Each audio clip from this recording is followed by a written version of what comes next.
Hello and welcome to Boomers and Beyond. This is the senior wellness podcast where we talk about everything that matters after 55. Health, life planning, staying sharp, and living life on your own terms. I'm your host, Antionette Blake, better known as the Divah, aka the Delaware Blogger, and I'm so glad you're here. So let's dive in.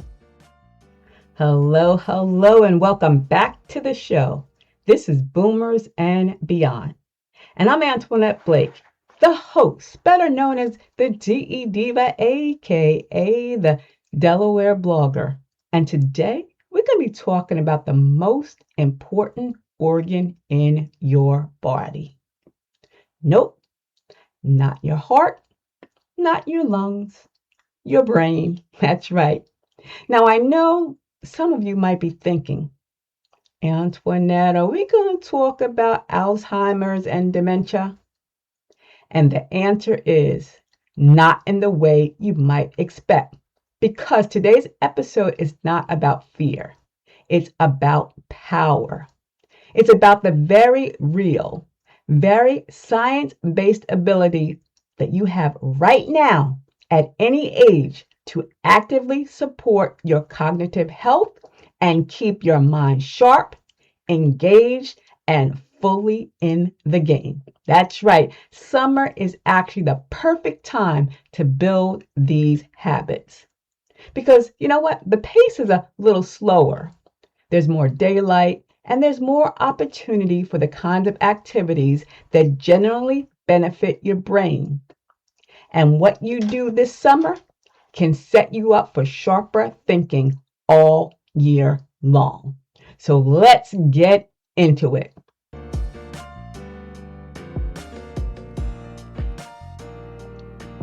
Your brain is not declining, it's changing. And here's the difference. The first thing I want to address is the belief that there are a lot of people in our age group carrying around the idea of that cognitive decline after 50 is inevitable. Like it's written in stone, somewhere that your brain is going to get slower and foggier as you get older, and there's nothing you can do about it. Let me tell you something. That's not accurate. And I want to push back on it firmly. Yes, certain things change in the brain as we age, processing speed, how quickly we can retrieve information.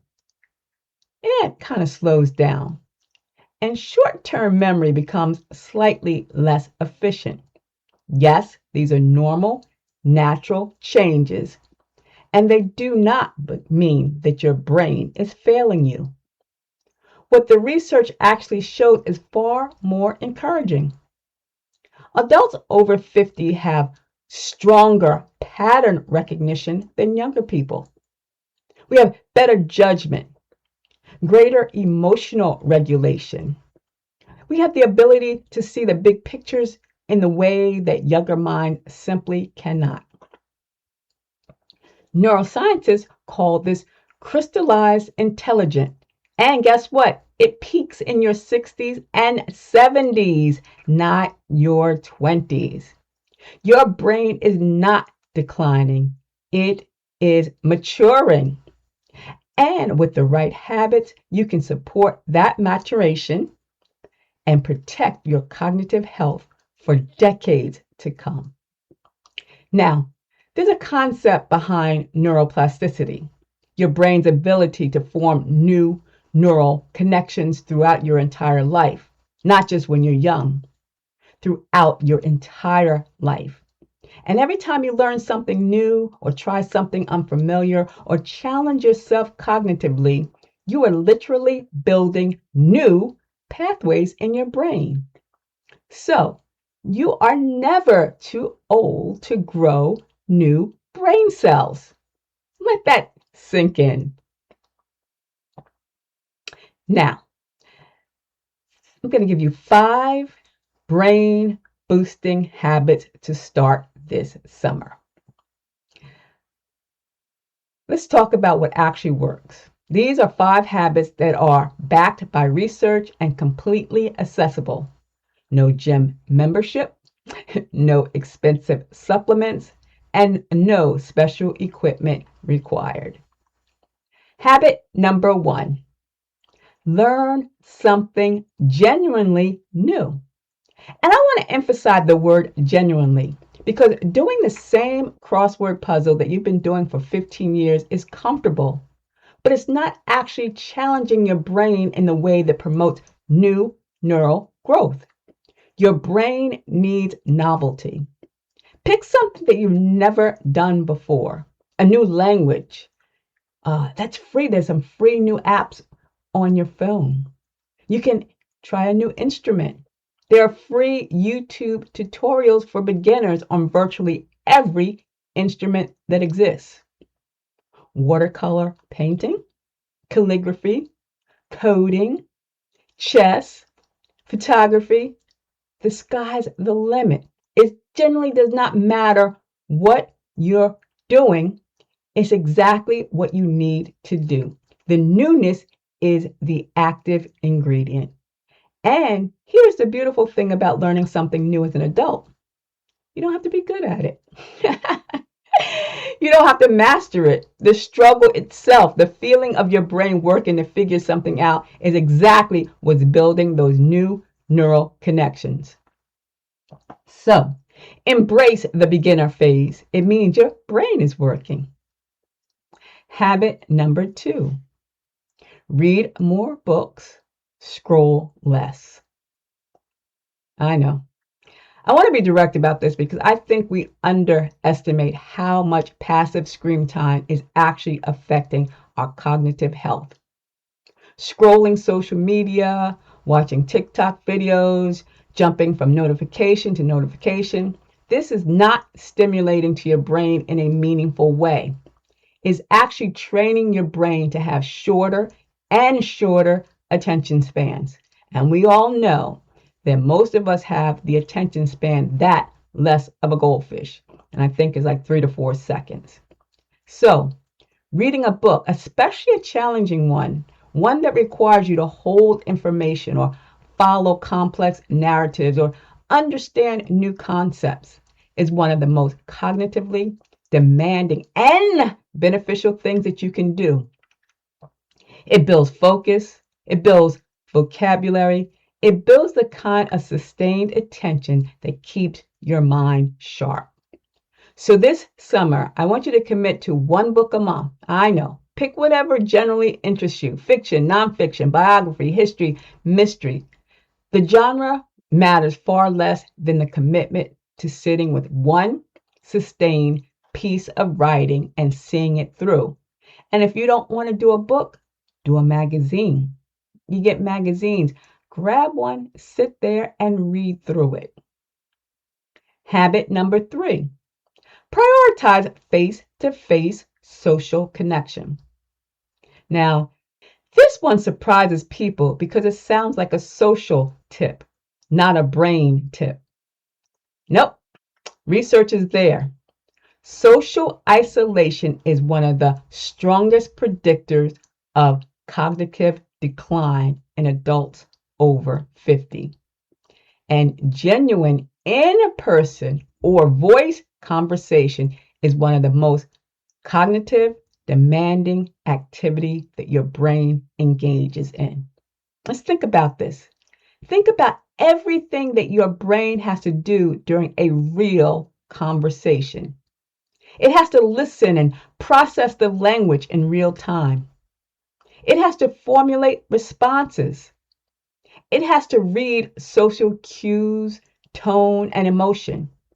And it has to draw on memory, knowledge, and emotional intelligence all simultaneously. And guess what? That is an extraordinary workout for your brain. Let me say something. Texting doesn't do that. Social media doesn't do that. A real conversation with a friend, a neighbor, a family member, a fellow church member does. Make it a priority this summer. Call someone, meet someone for lunch, join something, show up somewhere. Your brain needs people as much as your heart does. Habit number 4, move your body consistently. Now, I know this sounds like fitness advice, and it is, but it's tied directly to your brain. Physical exercise is one of the most powerful things you can do for your cognitive health. And here's why. When you exercise, your brain releases a protein called BDNF, brain-derived neuropathic factor. And scientists sometimes call it the miracle grow for the brain because it literally stimulates the growth of new brain cells and the formation of these neural connectors. It also increases blood flow to the prefrontal cortex, the part of your brain that's responsible for planning, decision making, and memory.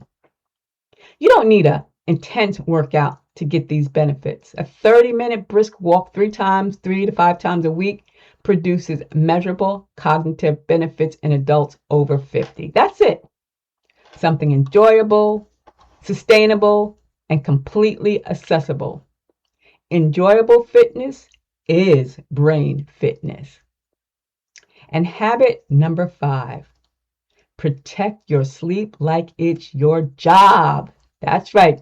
We talked extensively about sleep last week, and I'm mentioning it again because it connects so directly to brain health. During deep sleep, your brain's system is essentially cleaning itself. It's flushing out waste products, including protein that are associated with cognitive decline. This is literally your brain cleaning itself. And guess what? It can only do it while you're asleep. So, consistently poor sleep doesn't just make you tired. Over time, it impairs memory, slows processing speed, and reduces your brain's ability to clear out the waste that accumulates during your waking hours.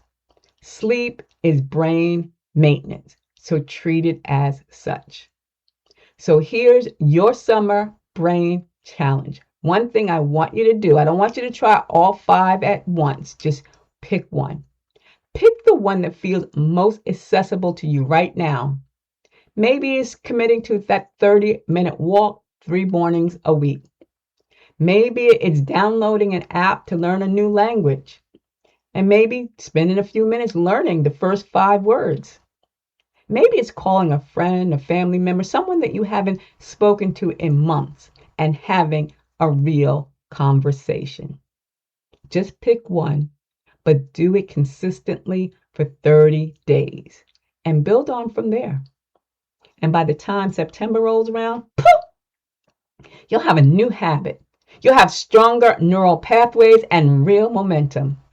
That is what genuine life planning for your brain looks like. Small, consistent actions over time that add up to something significant. And before I close, I want to come back to something I said at the beginning of this episode. And I want to be clear that this conversation is about empowerment, not fear. And if you have any concerns about your memory or your cognitive ability, like real concerns, things that are affecting your daily functioning, please talk to your physician. That's always the right first step. There's nothing to be embarrassed about. But for most of us, the changes we're noticing are normal, parts of aging, not signs of a disease. And the most powerful response to those changes is not anxiety, it's action. It's building the habits that support your brain's health and vitality every single day. Now you have more energy over your cognitive future than you've probably ever been told. So use it. Got it? Use it. That's it. This is episode 79 of Boomers and Beyond, your summer brain fitness guide. We talked about why it's never too late to grow. We walked through 5 science-backed habits that you can start this summer.